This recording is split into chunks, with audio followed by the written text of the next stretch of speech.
Tudo, eu perguntei pra vocês o que vocês mais queriam ver aqui da San Diego Comic Con. E muita gente, mas muita gente me mandou mensagem pedindo tudo de Supernatural. Tá bom então, o pedido de vocês é uma ordem.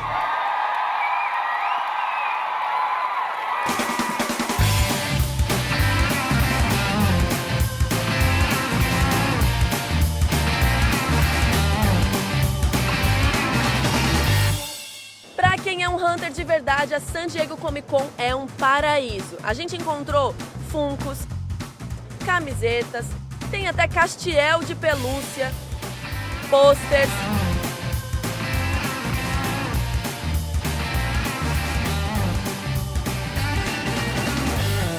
Our biggest seller by far is Supernatural. I got myself some Supernatural cutouts because it's my favorite show. This just came out. This is Dean Winchester from one of the episodes when he was a gym teacher. And this just came out, I think, 2 weeks ago.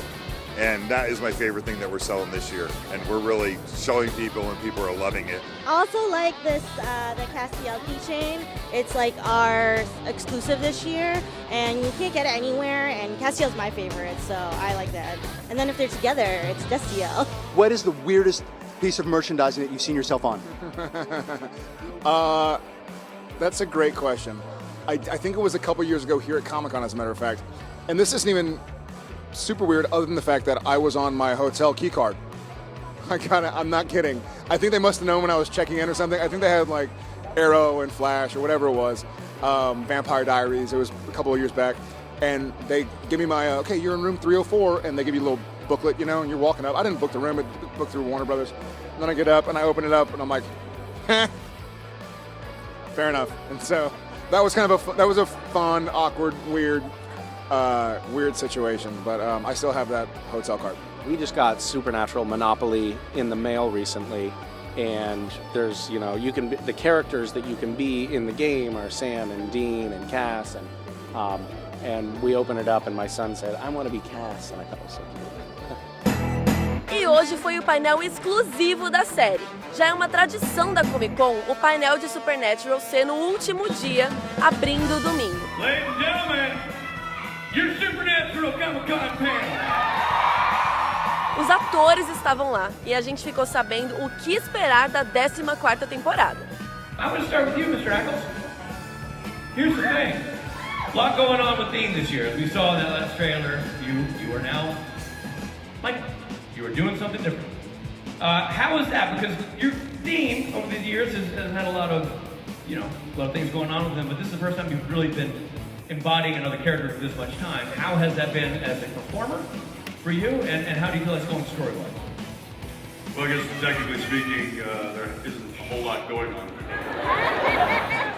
Dean's kind of sitting shotgun right now while Michael is driving. So it was a little challenging. Just normally you come back from having a break and kind of slide into you got to keep the dust off and get those muscles working again. And to do it playing somebody completely different was certainly a little bit more challenging than anticipated, but very exciting, very fun. And I've gotten to work with have some cool scenes with some pretty cool people, so that's been exciting. I was paying attention, knowing where the story was going. I tried to pay attention to what Christian was doing with Michael last year, who I think did an exceptional job. And I actually pulled him aside during the last episode, and I asked him, I was like, hey, is there anything that you kind of keep in mind? Is there some sort of a checklist that you do before you go on camera? Maybe a little tidbit that I can help use me, that I can keep that continuity in the Michael that I'm playing. And he said, yeah, let me show you. I do this. And he gets, and he's got that long coat, he just does it.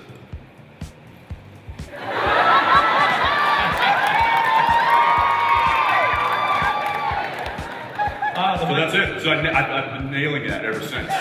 I feel like Sam this year has kind of taken, at least in the beginning, has taken on more of a leadership role. His brother's not around, and so he's sort of distracted. He hasn't shaved in a little bit. So freaking hot! Oh, shit. See, Bob? See, Andrew? No, so I feel like he's kind of all of these people whom he's never met, but have been through crazy wars of their own, are now sort of under his watchful eye in the bunker where we saw them all get there last year. And so Sam, without Dean for however long, sort of needs to take the cues and the lessons he learned from Dean and try and sort of pass them on to all the Apocalypse World hunters who are all kind of living under this one crazy roof. It's like the new Brady Bunch. That's what we're going for. So yeah, it's a fun new part of Sam. How has that changed Cass's perspective and relationship with the boys in terms of the absence of Dean and now having to step into that position? I think that this is definitely a roll up his trench coat sleeves moment for Cass.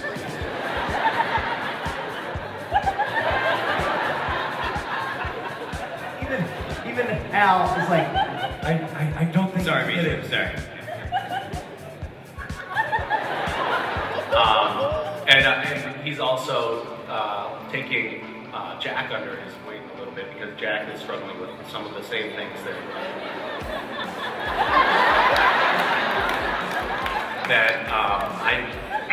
I don't know what you're talking about. I see no. That Cass has gone through in the past, and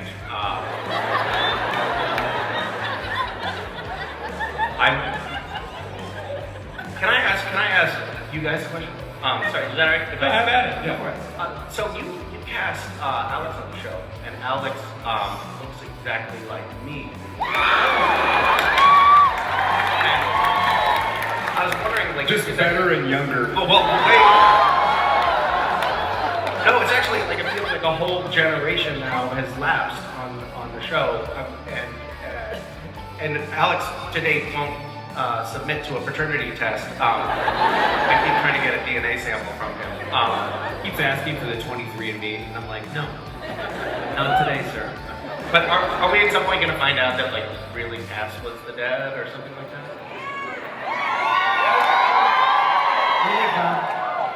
Spoiler alert. I don't. Alex, first of all, welcome to your first Comic-Con panel.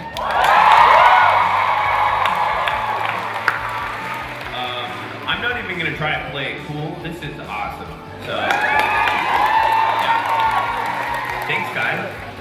So how do you feel, Alex? I mean, Jack is slotting into this recipe as well. I mean, there's a lot going on in terms of kind of being around, in terms of the ongoing struggle to find your own identity. How does the season playing out for you so far? Where do you see it going? I mean, so far it's been a little rough. Jack having no power, I think, is a real adjustment, and really difficult for him to deal with, kind of just being, half human. So that's kind of been a struggle so far, you know. I read their questions earlier, so I'm gonna butt in. Yeah. Is the most difficult part playing the son, the spawn of Lucifer, or when your cast members keep on trying to kick you in the crotchal region when you're on camera? What's the most difficult part? You know, Jack is going through a lot of struggles right now, so knowing that I may be kicking the balls at any given time really helps me focus, on the loss and the pain that I'm dealing with at all times. You're welcome. Thank you guys so much. I'm so happy, I feel very comfortable speaking to that. I went down on set at the end of last year and watched you guys doing a scene with Alex, and I have never seen more abuse at the hands of two grown men. And a poor guy who's just trying to cut his teeth on the show and do what he does, and it's unbelievable. And I literally went upstairs and reblocked every scene I had with you guys. I'm like, I need Padalecki over there, and I need Calvert over there. Because that's just a bad recipe. Well, it's happened to all of us, really. Well, I've never gotten the Padalecki treatment. Really? No. He's played a mean game of footsie with me under the table. Is that I played God when he got his foot in his crotch. Guys. Where do you see your relationship going with Sam and Dean now? How does the cast parental role change your relationship with Sam and eventually Dean? Well, what's really cool about this show is that, I guess kind of like Scooby-Doo, is you can break up the relationships and you guys can kind of like have different people go on a journey. So, investigate this part of the mansion. I don't know. But for me and Cass, it's very cool that we get to have this kind of sustained celestial bond.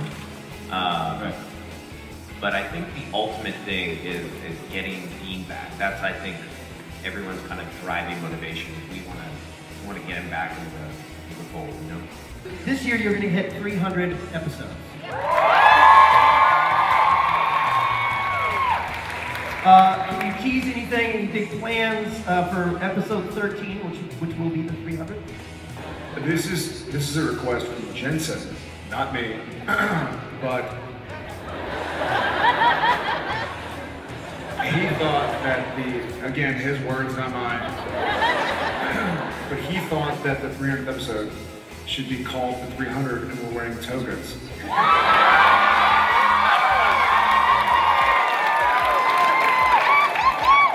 Clip show. I said clip show. Do you remember when? Dean's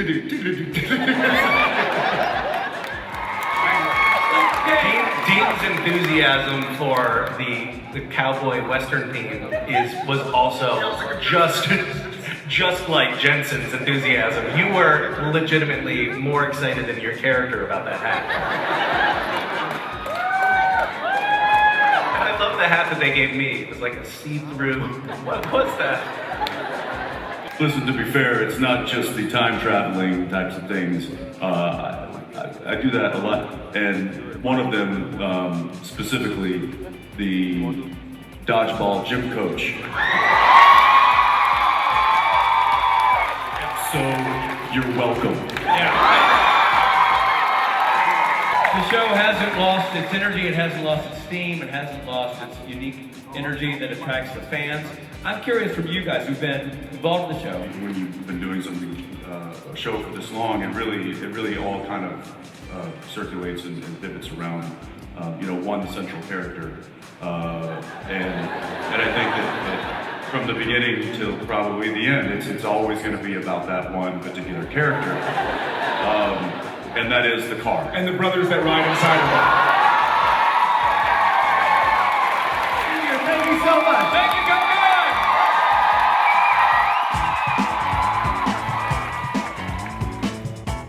Você pode conferir tudo que rolou de mais incrível aqui na San Diego Comic Con aqui no nosso canal do YouTube da Warner Channel.